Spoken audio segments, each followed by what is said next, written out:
Mesdames et messieurs, fidèles amis internautes de Dabarou TV, bonjour et bienvenue dans la revue des titres des journaux parus déjà parvenus à la rédaction de Dabarou TV. On démarre par la manchette du quotidien Maison.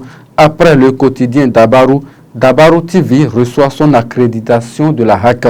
La haute autorité de l'audiovisuel et de la communication, présidée par Rémi Prosper Moretti, a signé une convention avec la chaîne de télévision numérique Dabarou TV ainsi que d'autres médias en ligne. C'était à la faveur d'une cérémonie de signature de convention tenue le mercredi 13 décembre 2023 au siège de l'institution à Cotonou. 46 médias en ligne ont désormais une existence légale au Bénin, nous donne à lire ce matin le quotidien Dabarou. On retrouve la boussole exportation du pétrole nigérien à partir de 2024.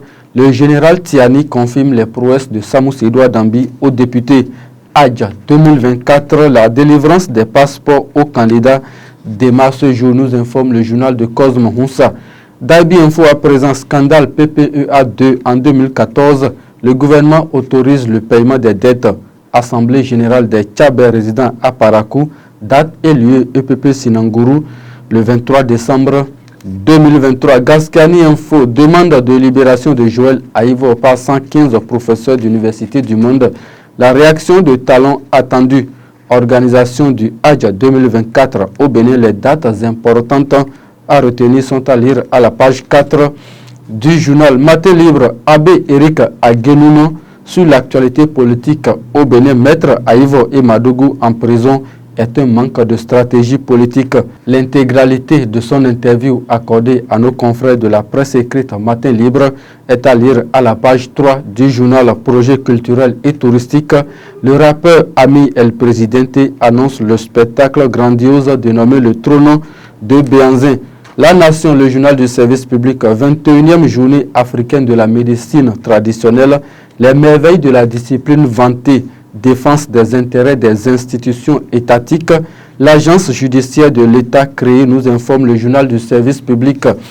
Info Matin, à présent, congrès extraordinaire de l'UDBN de Claudine Prudencio, ensemble pour une renaissance plus conquérante. Loi de finances exercice 2024, le député Gansa fait un vote favorable et met au défi les députés du parti Les démocrates. Le matinal, malversation dans la gestion d'un programme à financement extérieur.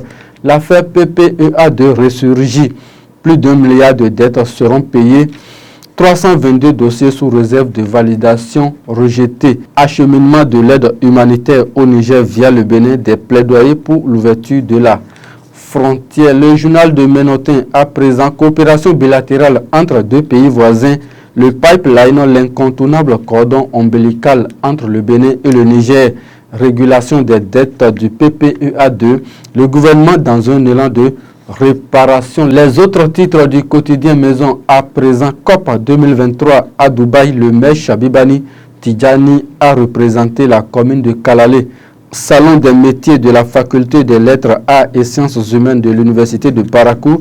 L'UNICEF soutient l'initiative avec l'appui financier de l'Union européenne. Fin des travaux de la conférence sur les changements climatiques COP 2023. Un accord signé pour une transition hors des énergies fossiles. Ce sera tout, mesdames et messieurs, pour la revue des titres de ce matin. À la réalisation, c'était Chérif Dinkora. Retrouvez la revue des titres sur Dabarou TV demain vendredi. D'ici là, portez-vous bien. Très bonne journée à vous.